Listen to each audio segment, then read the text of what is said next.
একেই বলে প্রকৃতির বিচার। কিসের কথা বলছো?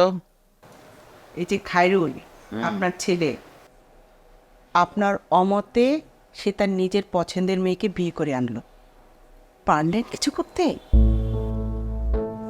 কিন্তু আমার নেয়াজ বোকা তো, ওর সাথেই পারলেন। যা করলেন ওর সাথে, ওর জীবনটা একেবারে শেষ করে ফেললেন। আচ্ছা, আপনার কি একটু খারাপ লাগে না কখনো?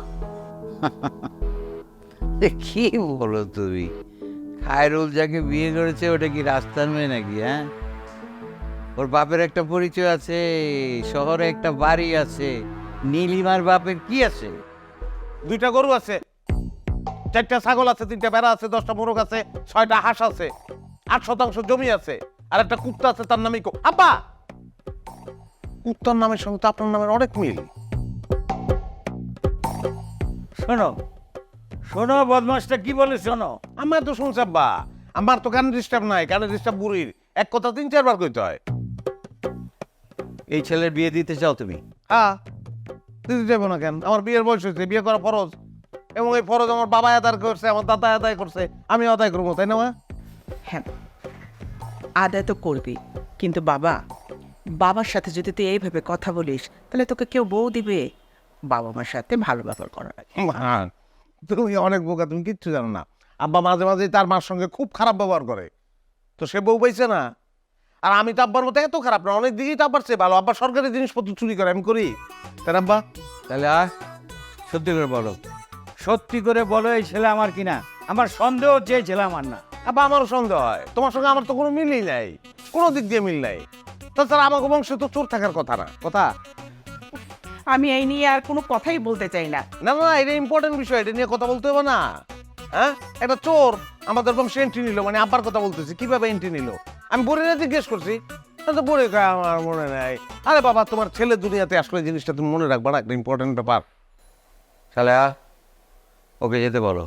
ওকে যেতে বলো, নইলে আমার বন্দুকটা আমাকে দাও। আমি যাবো না মা, বন্দুক দাও। আরে বাবারে, বন্দুক চাইতেছে তোরা গুলি করার জন্য। গুলি আমার ড্রয়ারে আছে। তাহলে বন্দুক দেওয়ার দরকার না, তাহলে চিরতর পানি দাও। চিরতর পানি খেলে পেট ক্লিয়ার, পেট ক্লিয়ার হলে মন ক্লিয়ার, মন ক্লিয়ার হলে মেজাজ ফুরফুরা। আচ্ছা আচ্ছা আচ্ছা বাবা, আমি চিরতর পানি দেবো, তুই এখন যা। কিন্তু বিষয়টা তো ক্লিয়ার হইল না মা। বাবারে শোন, তোর বাবার সাথে আমার কিছু প্রাইভেট কথা আছে, তুই এখন যা। ও, প্রাইভেট কথা? তোমরাও খাইরুলের মতো না, খালি প্রাইভেট কথা কও।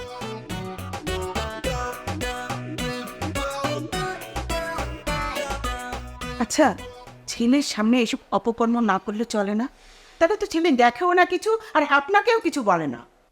আরে ওকে লুকিয়ে কিছু করা যায় নাকি? দেখলে না কিভাবে পর্দার আড়ালে লুকিয়ে সমস্ত কিছু শুনছিল। তাহলে ছেলেকে ভালো করে ট্রিটমেন্ট করান, ভালো করে ট্রিটমেন্ট করে ওকে একটা সহজ সরল মেয়ের সাথে বিয়ে দিয়ে দেন, ও যাতে আবার স্বাভাবিক জীবনে ফিরে আসে। তোমার কথা শুনে মনে হচ্ছে আমি যেন ওর চিকিৎসা করাতে চাই না, ওকে সুস্থ করাতে চাই না। চান নাকি? ওকে পাগল বানানোর জন্যে আর ওকে অসুস্থ রাখার জন্যে আপনি যত টাকা খরচ করছেন, তার এক রত্তিও ওর ভালো হওয়ার জন্য করেন নাই।